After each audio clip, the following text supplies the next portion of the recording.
here to talk about the Behr paint color Bermuda Grass MQ6-57.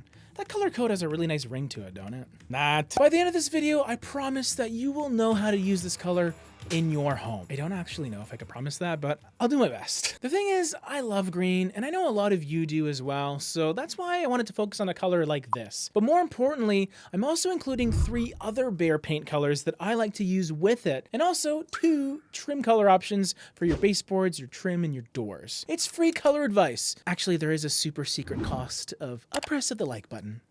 I mean, you don't need to press it, but you'll just make me feel very happy if you do. So in the world of color trends, red-based colors are huge now, but green is not too far behind. And in my mind, I feel like green has a more timeless feeling to it, because the color green is kind of everywhere, especially if you're a big fan of salads. And I always love talking about green's connection to nature and its transitional aspect. And if you remember back in art class in school, you had blue paint, which is super cool temperature-wise, and yellow paint, which is super warm.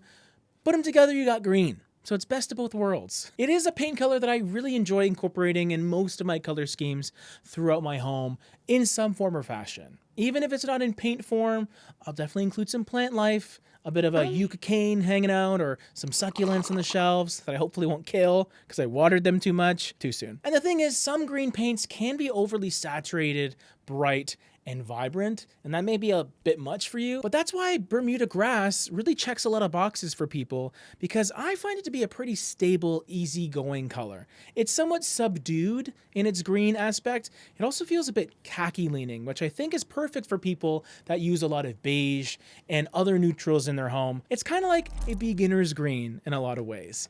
It has a nice balance of softness and coloration, and it sort of hovers between both realms. It's also decently dark with an LRV of 34. If you're not familiar, LRV stands for light reflectance value, and 34 means this color reflects 34% of the light that hits it. This means this color will be a little bit darker than maybe you're expecting.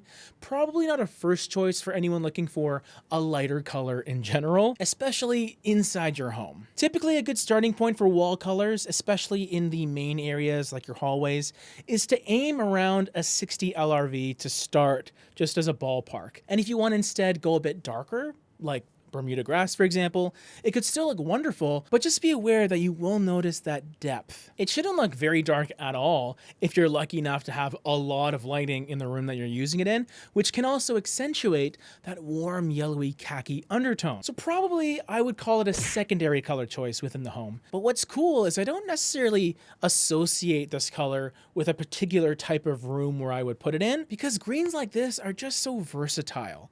I think it's neutral enough that you could use it in a kitchen, although maybe it's a bit dark, but a wonderful choice in a family room, living room, dining room, bedrooms perhaps. And as a side note, I know I usually talk about colors within the context of interior painting, but I could see Bermuda Grass being a wonderful exterior color. 2 reasons I like it outside is because it's warm and it has a lot of depth, which means it will feel pretty balanced as a green, especially when being hit by bright, cool, direct sunlight. Awesome main body color. But in regards to this color inside your home, there is a good chance this won't be the only color you're using, which is why I have 3 more wall colors for you. What a treat. These 3 Behr paint colors that I've selected will help build out a color palette for you, and hopefully you can use it as inspiration. And also, I hope I've inspired you to hit the subscribe button so you can stay up to date with our 6 videos a week.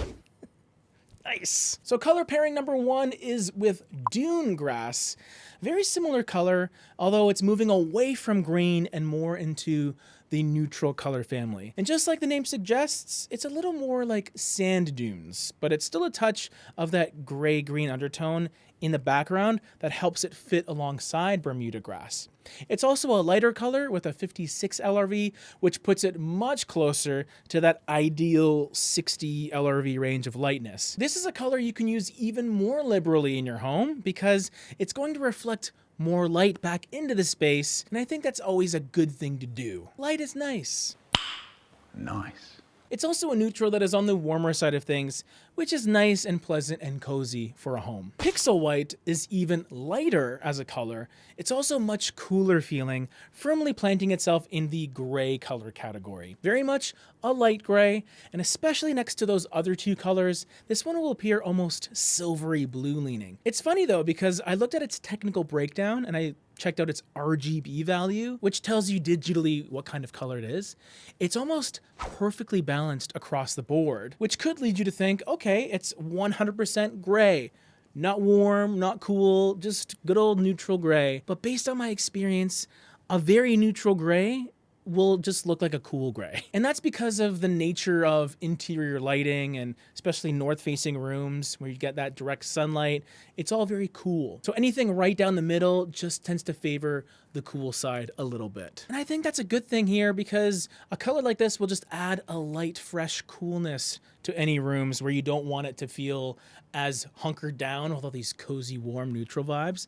This is just a lighter, more contemporary, airy feeling that could suit areas really well, like bathrooms and things like that. It just gives you another option, basically. Sophisticated teal is the third color pairing, which is definitely the darkest and also the most saturated color of the bunch. It's going to be my accent choice here, and what's great is it's a different take on green, perhaps introducing a little bit of Pixel White's coolness in the form of a beautiful rich teal. Not the most punchy teal out there either. There is some darkened gray in it to give it a slightly desaturated, hazy visual, but it'll look quite dramatic when used in an accent room, for example, like a dining room or a powder room. But now that we got some ideas for the walls, you need some baseboard colors, and I have a light and a dark option for you. Whisper White is my baseboard option for the majority of you, I would say. It's an extremely bright, crisp, yet warm white that will look extremely sharp, yet still somehow inviting. Asphalt Gray is my dark trim choice, and just like that cool light gray we talked about earlier, this is another color that's technically pretty neutral and balanced,